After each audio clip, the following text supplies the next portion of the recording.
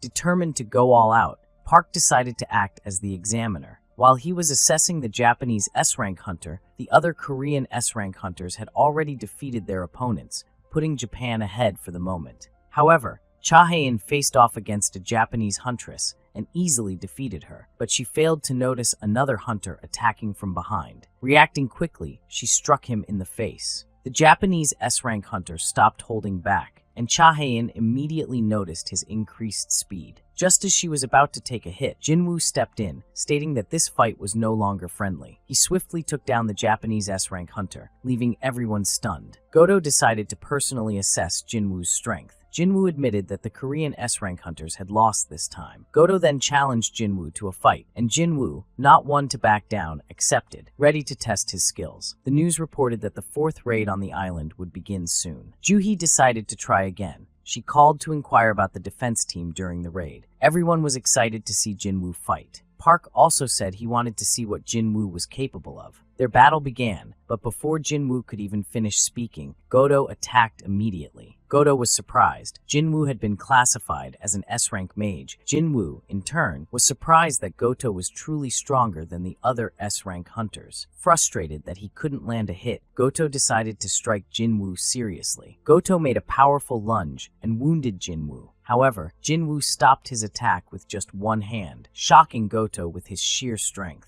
Deciding to show his true power, Jinwoo unleashed his aura. Everyone in the stadium knew they had to intervene before the two could seriously injure each other. Just as their blows were about to land, the other S-rank hunters stepped in and stopped them. Jinwoo realized he had gone too far, but he was pleased. He had successfully hidden his shadow soldiers. He then went to Go Gun-hee to discuss the raid. Meanwhile, Goto reported to his superiors that Korea had a powerful new hunter, Jinwoo. However, the manager informed him that Jinwoo would not be on the participant list for the raid. Everyone now understood that Jinwoo wouldn't take part in the operation. Still, the guild master was confident that this time they would succeed. When Jinwoo arrived home, he was surprised. After 4 years, his mother greeted him for the first time. He declined the trip to Jeju Island because his mother needed help. Meanwhile, on Jeju Island, the ants had gone out of control. Their prey had run out, and they had begun devouring each other. But the Ant Queen was waiting for the arrival of the strongest warrior, one who could lead a new generation of ants forward. Suddenly, from a massive egg, a new ant emerged, the Ant King, radiating a terrifyingly powerful aura. Every day, the news reported how rapidly and drastically the ants were evolving. Just a year ago, they had only been walking. Now they could fly. While strolling through the park, Mingyu reminisced about the past and remembered that he had to go to the island with Park. Meanwhile, Juhee returned to her mentor, having finally decided to join the defense team. The next day, all the fleets reached the island and surrounded it from every side. Every warrior wondered if they could handle the ants, but no one knew the answer. The Korean S-rank hunters said their goodbyes to their families and loved ones. Even the useless actor-turned-hunter had arrived. Everyone was ready for the raid, including Korea's defense team. Minju decided to take part in the raid and soon ran into Park. Park was surprised but happy to see him. Meanwhile, Goto and his team had already arrived on the island and secured their positions. The Korean S-rank hunters were almost at Jeju Island. Everyone understood that this was their last chance. If they failed, Korea would be wiped off the map. Go Gun-hee officially announced the start of the 4th Jeju Island raid. Goto's team activated a signal to lure the ants out. The guildmaster then ordered the hatch to be opened. He had decided to personally take on the ants and wasn't planning to hold back. He swiftly annihilated every one of them. The raid force landed on the island. They had only 1 hour to defeat the Ant Queen. Electronic suppression was activated. Now, the ants wouldn't be able to hear anything. Goto's team was effortlessly playing around with the ants. Meanwhile, the Korean S-rank hunters had already reached the nest, but they didn't know how to find the exact passage leading to their target. The guildmaster decided to check everything in one go. Unleashing a powerful blast, he determined which hole was the deepest. Jinwoo had just finished his daily quest and was confident that all the S-rank hunters who joined the raid would handle it with ease. The Korean S-rank hunters had already infiltrated the nest, where they found countless ant eggs. Above them, they noticed an enormous egg, far larger than the others. Park grew nervous, dreading the thought of what kind of ant could be born from such an egg. Meanwhile, Goto's squad ran into trouble. One of their members had been injured. A female hunter offered to heal him, but not for free. Annoyed, he told her to stop messing around and just do her job. However, before she could act, they noticed a swarm of new ants flying toward them. In the next instant, Baru appeared, swiftly decapitating the girl in one clean motion. The hunters froze in terror as Baru unleashed his true aura, revealing his overwhelming presence. Baru quickly dealt with one squad, while the Korean hunters made their way to the Ant Queen. They effortlessly cut through the ants, all thanks to one of their strongest allies. However, the deeper they ventured, the stronger the ants became. The hunters remained cautious, as they had seen a massive egg below, from which a humanoid ant could emerge at any moment. Suddenly, Cha-Hyen stated that she could sense the presence of a powerful monster deep inside. Park decided to verify this, and using his beastly instincts, located the ant queen. He reported that she was heavily guarded by numerous ants, making the upcoming battle extremely difficult, but they were determined to succeed. One of the squads decided to check on the team that had encountered Beru. When they arrived, they saw that the entire squad had been completely annihilated. The hunters felt an overwhelming aura coming from the forest and immediately fell to their knees, experiencing a fear unlike anything they had ever known. One hunter reacted quickly and encased himself in ice in an attempt to survive, but Beru shattered both the ice and the hunter with a single strike. Meanwhile, another squad couldn't understand why no one was responding to them, but all they could do now was keep fighting. The Korean squad arrived at the Ant Queen's chamber, immediately noticing the grand reception awaiting them. The healer wasted no time, using an advanced skill to enhance all his allies. No one in the squad held back. After all, their target was the Ant Queen, and she had to be destroyed. Park transformed into a beast, tearing through the monsters in front of him. A cameraman tried to get a closer shot, but the healer stopped him, warning him to stay behind the hunters. All of Korea was watching as the hunters reached the Queen's lair, knowing that today, the Jeju Island raid would finally come to an end. None of the hunters held back, giving their all as they cut through the ants, pushing closer to the Ant Queen. Meanwhile, everyone watching saw the squad finally defeat the Queen's last warrior. The hunters immediately turned their focus to the Queen, but her armor was so strong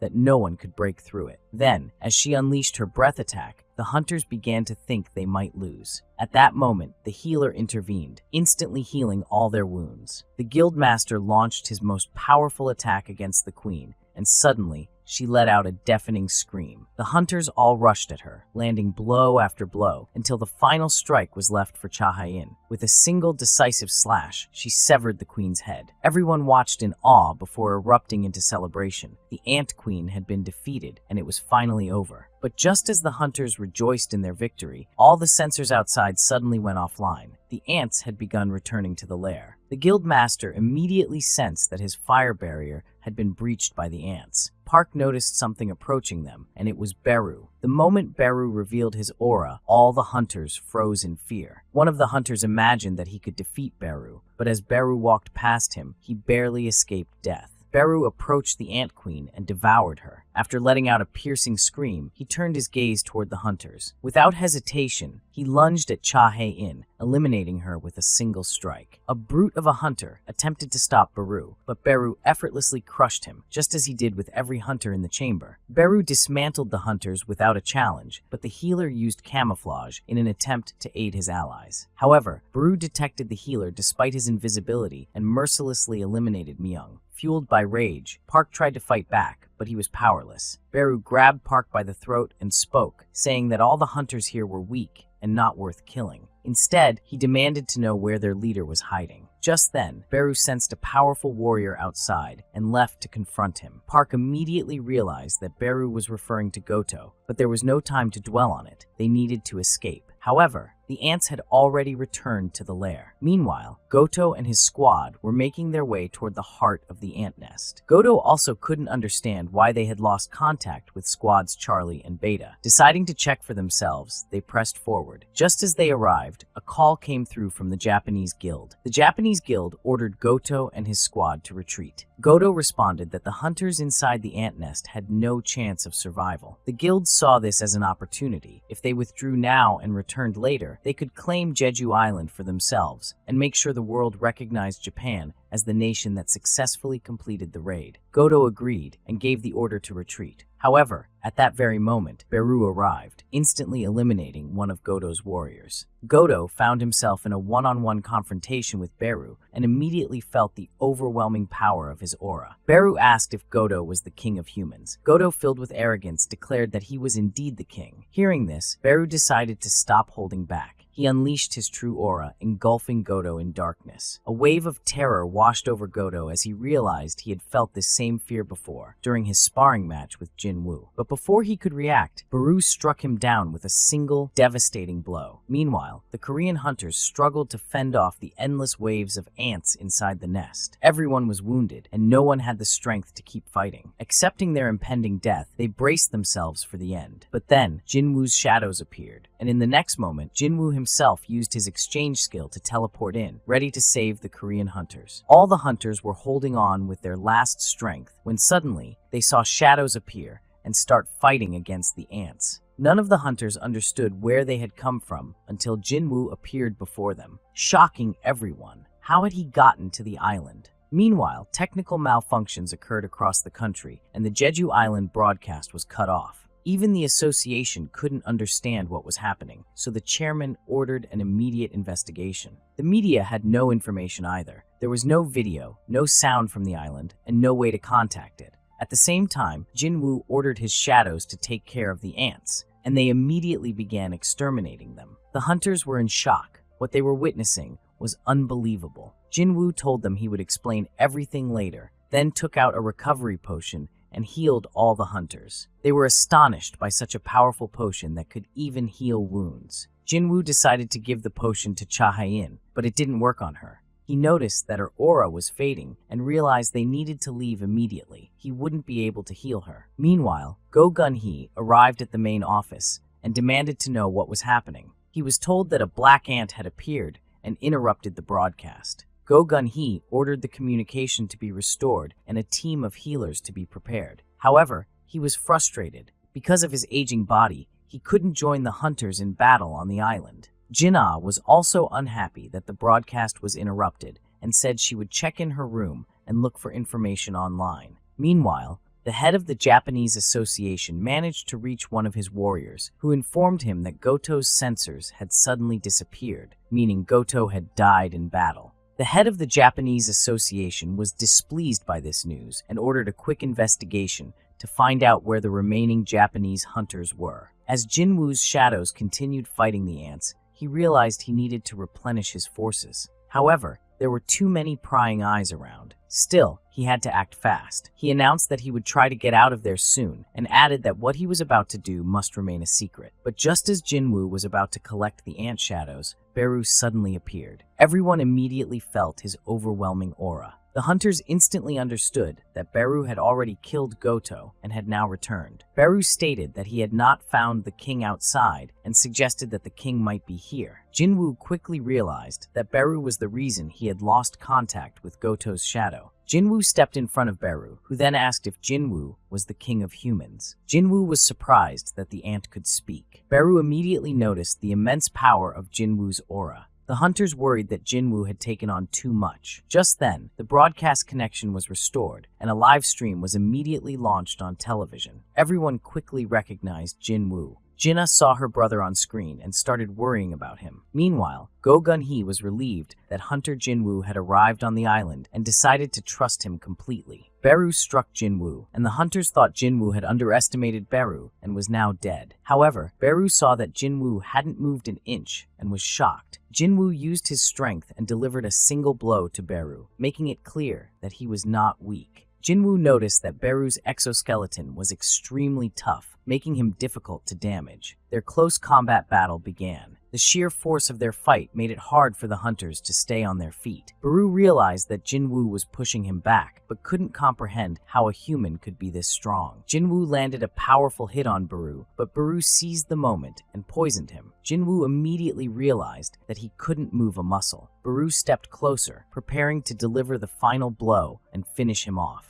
Meanwhile, the Japanese Association was informed that 7 out of 10 S-rank hunters had been killed. They also learned that the ant that had killed Goto had returned to the nest. The Japanese chairman decided to take advantage of this and ordered the surviving hunters to retreat and join the second strike team, believing that victory would be in Japan's favor. However, one of the Japanese hunters who had seen Beru muttered in fear that they stood no chance against him. At that moment, Jin Woo stopped Beru's attack and struck him again, sending Beru flying far away. Everyone was stunned. How had Jinwoo survived when he had been poisoned? However, Jinwoo possessed an ability that neutralized poisons and toxins. Jinwoo then noticed that Cha Hae-in was still in danger and hurried to finish the battle. Beru realized that his poison had no effect and that in terms of strength, Jinwoo was not weaker than him. Deciding not to hold back anymore, Beru took on his ultimate form as an assassin. Seeing this, Jinwoo also chose to fight seriously. He drew his twin blades, and now, let's just enjoy this. He was getting faster and stronger. Beru couldn't understand how this was possible. He also couldn't comprehend how Jinwoo kept surviving in critical situations. Deciding to flee, Beru attempted to escape, but Jinwoo didn't allow it. He severed all of Beru's limbs, causing him to let out a scream. In desperation, Beru ordered the ants to kill Jinwoo, but Jinwoo activated Shadow Domain, strengthening his forces. His shadow army quickly wiped out the remaining ants. Beru was in shock. Why was he losing? He was born to become stronger, to be king. Now, all he could do was run. But once again, Jinwoo didn't let him. Beru tried to escape, but Jinwoo caught up and delivered a series of critical strikes, killing him. The remaining ants immediately retreated. Their king was dead. Jinwoo rushed back to Cha Hae-in, realizing that they needed to leave immediately. She was on the verge of death. Jinwoo decided to use the elixir of life. But upon trying to give it to her, he received a notification. The elixir of life could not heal Cha Hae-in. Jinwoo was at a loss. They wouldn't make it to a hospital in time. He had no other choice but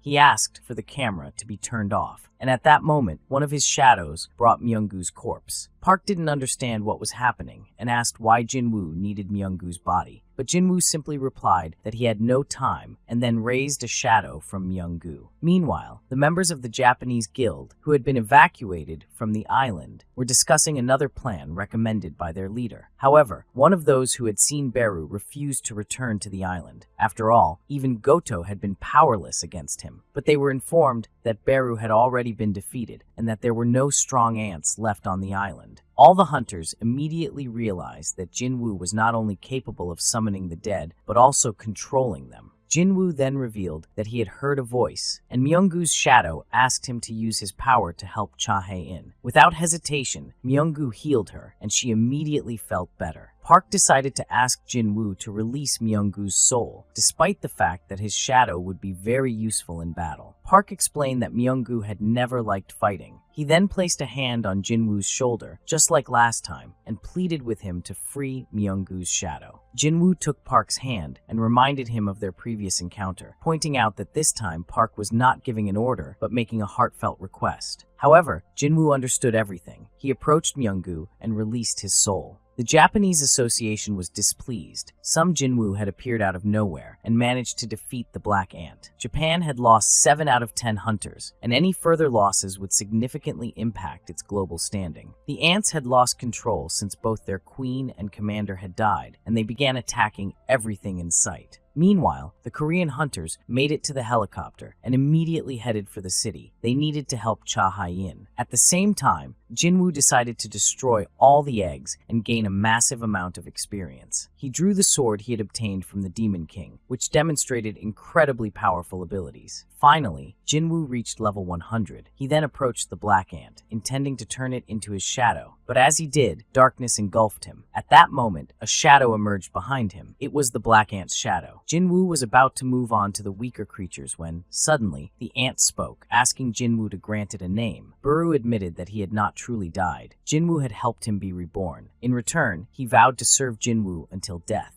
Jinwoo gave him the name Beru. Meanwhile, the ants had broken through the sea defenses and reached the city. Jinwoo ordered Beru to deal with them, and Beru immediately set out to exterminate the ants. At the same time, the Korean hunters were struggling. Their barrier was on the verge of collapsing. But as always, Jinwoo arrived just in time, wiping out the ants and once again saving the hunters. The clouds parted, and the battle finally came to an end. The hunters returned home. Everyone had suffered significant losses, but they had put an end to Jeju Island once and for all. On the Chinese border, ants had managed to break through, but one of China's hunters decided to warm up. and with a single strike, he wiped out an entire swarm of ants. The hunter was extremely dissatisfied. He had wanted to face the black ant and fight it himself. A few days passed since the end of the raid, and everyone gathered at the memorial for the heroes who had died during the Jeju Island raid. Experts believed that without Jinwoo's help, this day would not have been possible. Park thanked Jinwoo, and soon after, Jinwoo met with the head of the association, who immediately expressed his gratitude, telling him that he had saved not only the S-rank hunters, but the entire country. Go Gun-hee asked what Jinwoo planned to do next, noting that after everything he had done, he could no longer remain in the shadows. Jinwoo replied that he wanted to establish his own guild. Meanwhile, an A-rank squad was sent back to Jeju Island to confirm whether all the ants had been eliminated. However, they suddenly encountered a massive man speaking an unfamiliar language. His companion, a snow elf, decided to put the entire A-rank squad to sleep. After discussing the situation, the two mysterious figures chose to leave the area. Watching all of this unfold was none other than Jinwoo's father. As for Jinwoo, he was on his way home when he got stuck in traffic. Suddenly, Go Gun-hee called him, informing him that a gate had appeared up ahead